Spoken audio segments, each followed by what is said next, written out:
We do want to get to the latest numbers on this pandemic. The trends are improving here in Indiana, and you're seeing that on this graph. We're seeing a sharp decline in new cases over the past couple of weeks. We were averaging around 4,000 cases a day just 2 weeks ago, and today we added less than 2,900. The state's county map also looking way better. 4 counties are now in the yellow category for COVID-19 spread. That includes Monroe and Brown County, along with Tippecanoe and Lake. 13 counties are in the highest, though. That's the red rating, and that's down from 25 last week. Right now, the state is averaging around 2,800 new daily cases, which is the lowest average in nearly a month. The positivity rate now at 9.8%.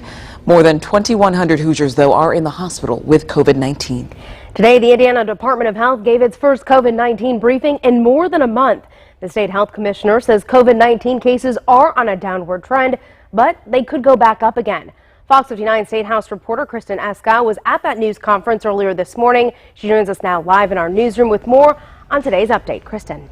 Well, Lindsay, there was some promising news discussed today. Indiana's positivity rate now below 10% for the first time in weeks, but many hospitals continue running at or beyond capacity, and the state health commissioner fears that high volume of patients could persist as we head further into the fall.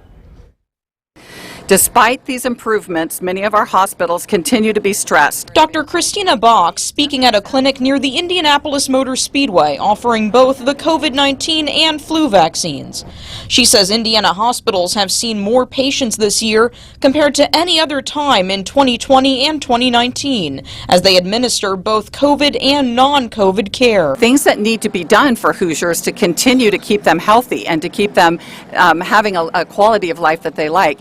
But that will add on to the fact that we will have COVID ongoing and we will have influenza season. That's why state health officials want to get as many Hoosiers vaccinated against both the flu and COVID as possible. Lindsay Weaver says COVID-19 hospitalizations have increased among children, and just a third of kids ages 12 to 15 are fully vaccinated. So we weekly communicate with school nurses and give them avenues and how they can communicate to parents in their community, as well as talking to pediatricians and providers. It's one of the issues state health officials discussed this week with White House vaccinations coordinator Dr. Bashara Shukhair during his visit to Indianapolis. We have to continue to do everything we can to protect kids. And equally as important to be able to protect kids who aren't yet eligible. As Pfizer prepares to submit data on its vaccine for kids ages 5 to 11, Dr. Shukhair says parents should trust the FDA and CDC's approval process. It's an open, transparent, public process that anybody can watch, anybody can follow, and once we have a determination by the FDA and the CDC, we should all feel very confident. Now, I also asked Dr. Box today about the Indiana National Guard helping out at some hospitals across the state.